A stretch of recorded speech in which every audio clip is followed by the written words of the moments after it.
दोस्तों आप सभी लोग कभी ना कभी सी और ओशियन के बारे में जरूर सुने होंगे और आप सभी का मानना होगा कि इनका मतलब होता है समुद्र। नहीं दोस्तों, आप लोग गलत हो।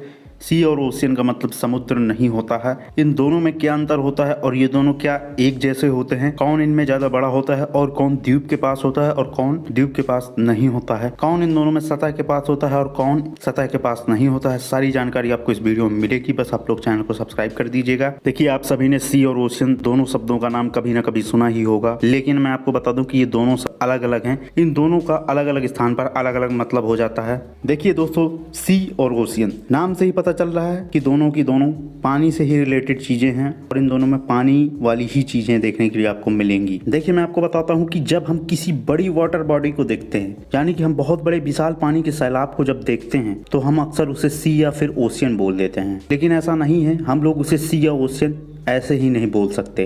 क्या पता वो सी हो या ओशियन हो, क्योंकि ये दोनों अलग अलग चीजें होती हैं। दोस्तों, जो सी होता है उसको हम लोग हिंदी में सागर कहते हैं, जो कि एक खारे पानी की वाटर बॉडी होती है, यानी कि पानी का शरीर होता है खारे पानी का। सी होता है वो किसी महाद्वीप या किसी जमीन के हिस्से के साथ होता है, यानी कि ये अलग नहीं होता, ये किसी महाद्वीप या किसी जमीन के हिस्से के साथ में जुड़ा होता है। और वही बात करें हम कि सी ओशियन से बड़ा होता है या छोटा होता है, तो दोस्तों जो सी होता है वो ओशियन से बहुत ज्यादा छोटा होता है और ये ज्यादातर ओशियन के साथ में ही जुड़े होते हैं। अब बात आती है कि ओशियन क्या होता है, तो दोस्तों ओशियन को हम लोग हिंदी में महासागर कहते हैं। यह भी खारे पानी की वाटर बॉडी होती है, लेकिन यहाँ पे एक मेन डिफरेंस ये होता है कि ये किसी भी महाद्वीप या जमीन के हिस्से से नहीं जुड़ा होता है। तो फिर आप लोग सोच रहे होंगे कि ये फिर होता क्या है? तो दोस्तों, जो ओशियन होता है वो पानी से घिरा होता है। ये किसी महाद्वीप या जमीन से जुड़ा नहीं होता है, बल्कि पानी से घिरा हुआ होता है। और आपको ये भी पता होना चाहिए कि धरती पर पानी के रूप में मौजूद 1/3 महासागर ही हैं।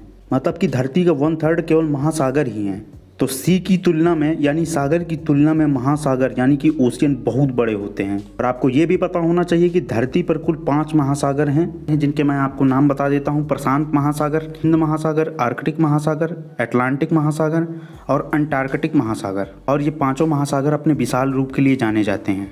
और साथ ही साथ में इन महासागरों की अपनी एक जैव विविधता भी है, जिनमें विभिन्न प्रकार के जीव जंतुओं की एक अपनी ही अलग दुनिया है।